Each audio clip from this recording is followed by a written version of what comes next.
Yeah, let's talk. I just pulled up in some fools. I told little mama tie all my shoes. Showed her 2 million cash, now she woozy. 20 matches in those. Hey y'all, welcome back to my channel. Hey if you are new, hey if you are returning, and thank you for clicking on my video. So of course, make sure you like, comment, share, and subscribe, do all that good stuff.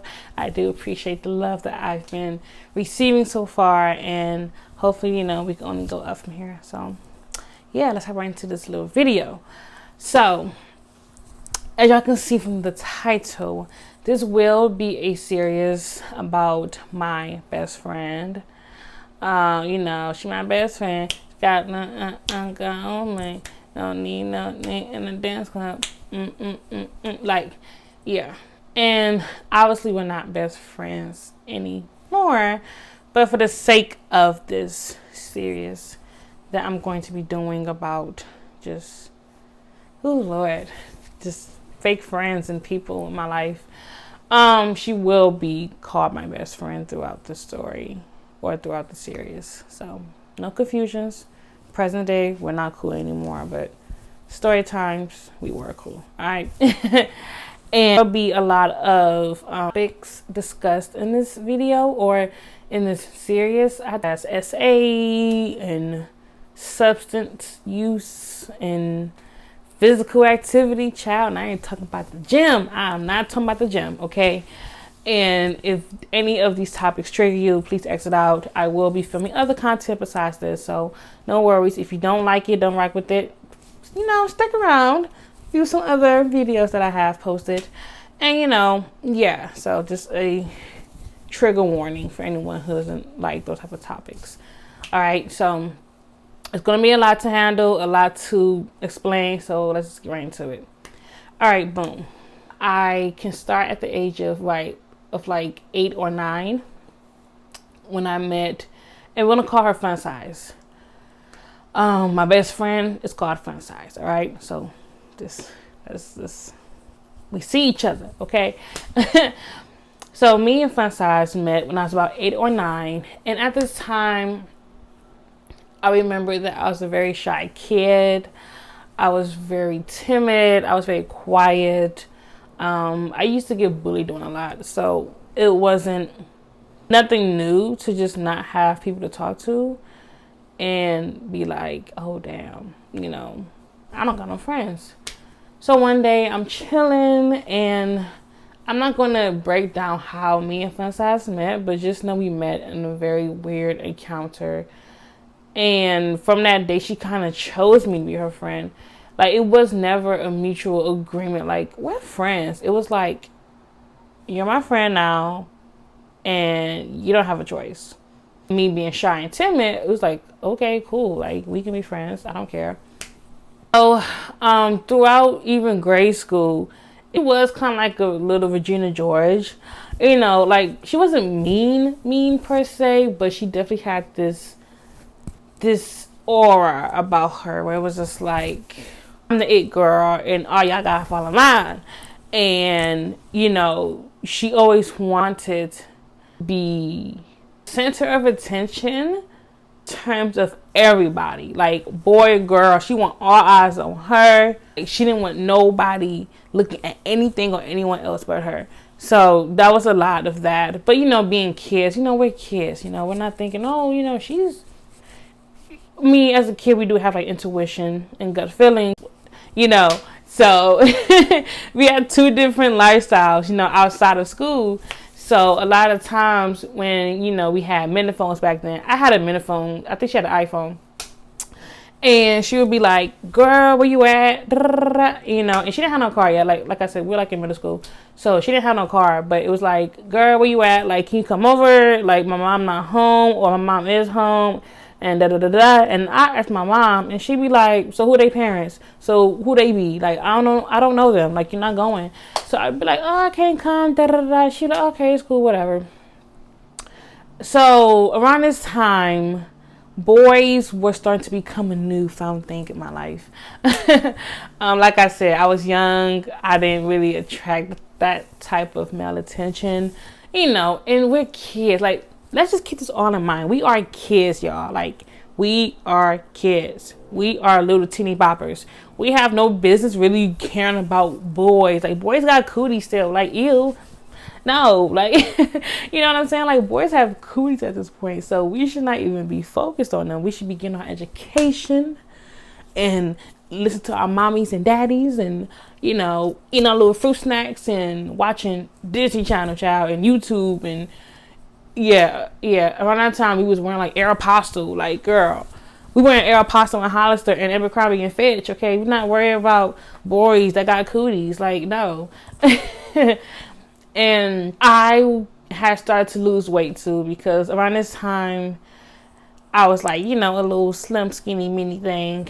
And I started to attract a lot of male attention in my preteen years. And this was like, okay, you know, hey, you know, thank you for all the attention. But for her, for fun size, it was like, yes, with a at, like, I mean, where are the dudes at? Where are the ninjas at? I don't need YouTube. Like, I'm not making money yet, but when I am, I don't need YouTube to come back and be like, gotcha. You know, so I'm gonna watch my words. Anyways, like, she was like, hey, where the ninjas at? Where the hood ninjas at? Where the dudes at? And I was just like, thanks, guys. Like, thank you for looking at me, but I don't really like y'all like that. I'm just trying to go to school and be a good scholarly student. You know, so we were like polar opposites when it came to like boys. And this was like the first tell sign that it was going to be a reoccurring issue in our friendship.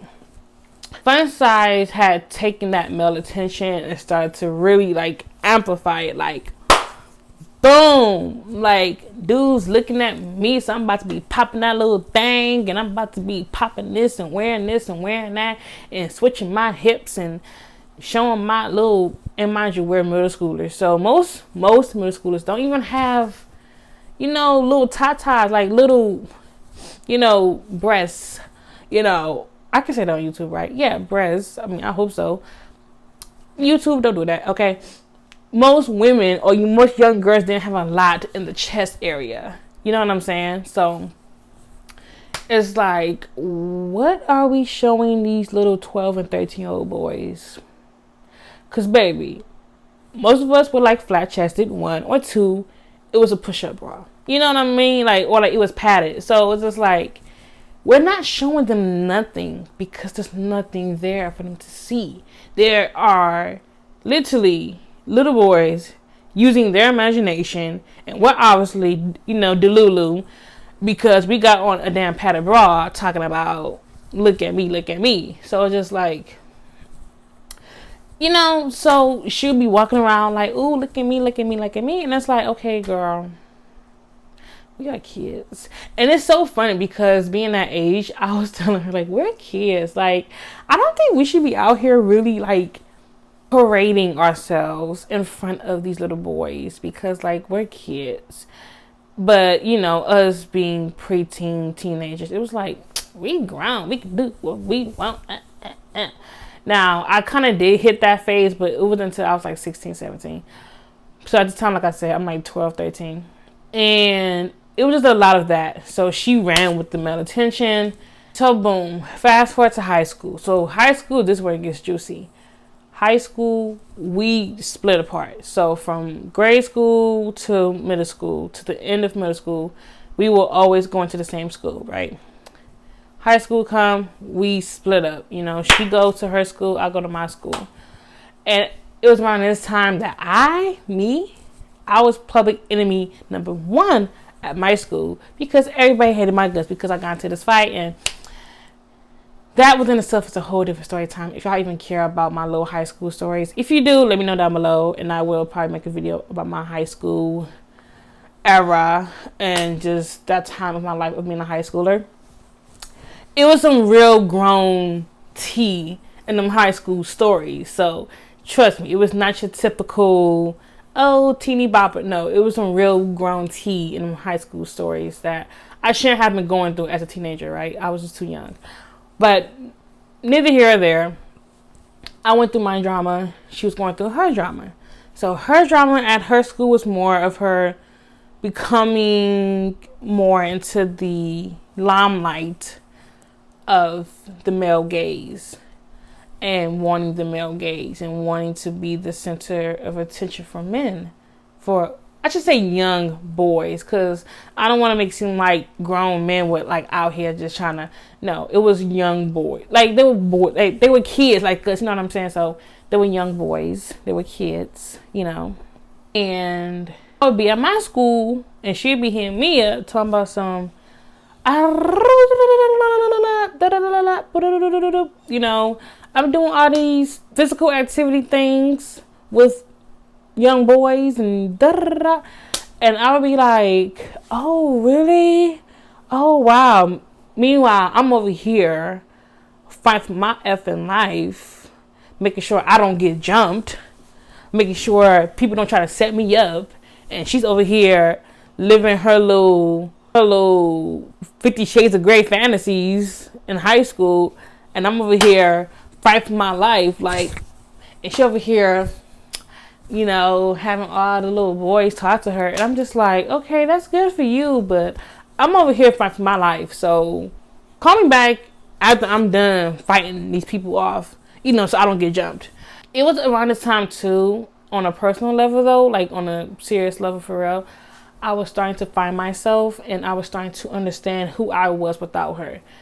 And what I mean by that is, from grade school to middle school, I was always in her shadow. So I didn't really know who I was, because from the day that we met, it was like I said, it was like a little Regina George. Like, she was the it girl, and everybody in her circle was kind of just like there, like mannequins. Like, I don't know how to describe it, but if you see Mean Girls, then you know what I'm talking about. It was just like it girl, and then all her little followers, her minions. And looking back, I can say that I was kind of like a minion, I guess, in a way, because there was a point in time where I wanted to be like her, not like her traits and how she moved, but I wanted the people to look at me how they were looking at her. And to give some more context, she was a brown skinned, light skinned girl. You know, I'm more on the darker complexion side, and she was very little and petite. I'm very heavy set, I'm thick, I'm curvy. So it was always like oh man, like I wish people would look at me like that, you know.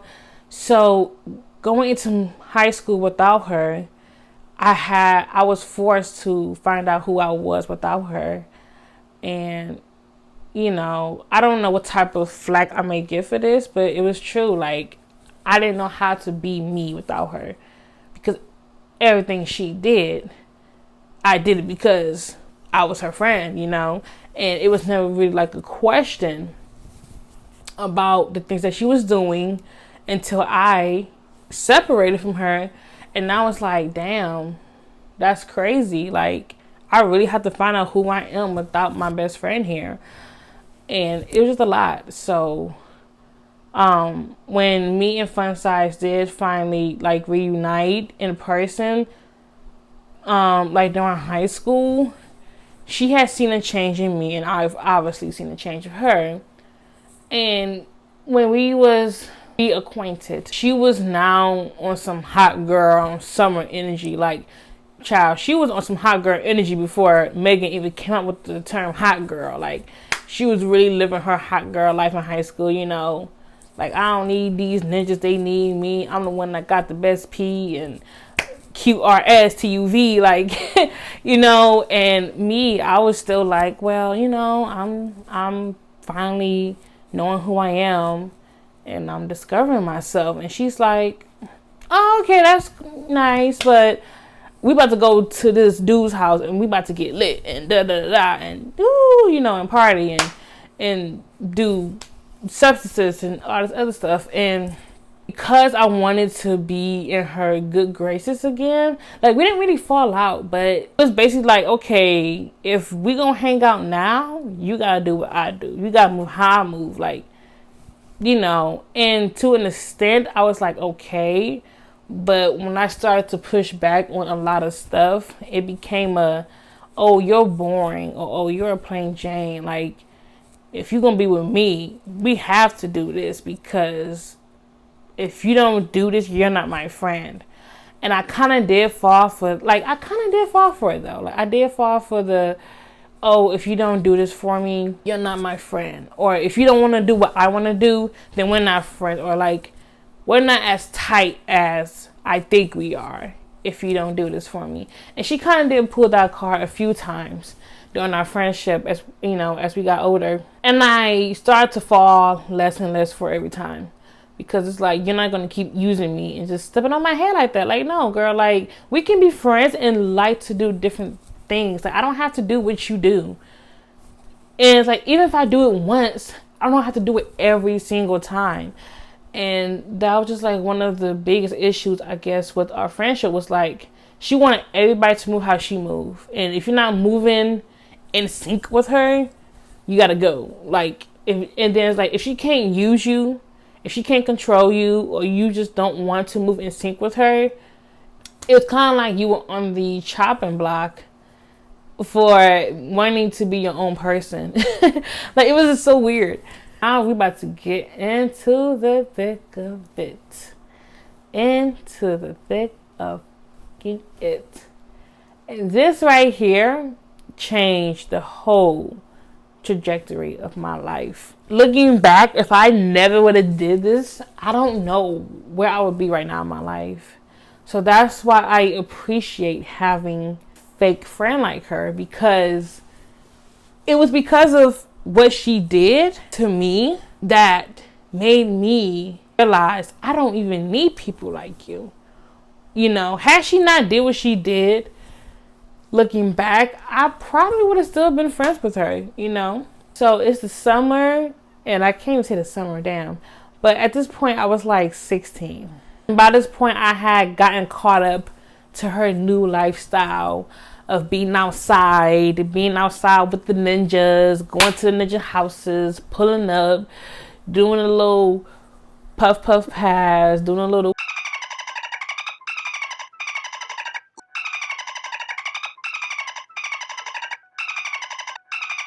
I fell for it. Like, peer pressure is an MF, okay? Peer pressure is a mother effer, okay? And I wasn't physically active with anyone, if y'all are catching my drift, okay? It was this summer of when I was 16. No, I'm capping. I was 18, straight out of high school. And I think around that time, they still had that straight out of whatever happening. Me and Fun Size was kicking it. Like, baby, call me a tree, because I was outside, baby. You couldn't get me into the house. Like, that year, baby, you could not get me into the house. Like, I was outside. Like, I was outside until like 3 in the morning, going to sleep at like 4, waking around like 10. I'm out by noon again.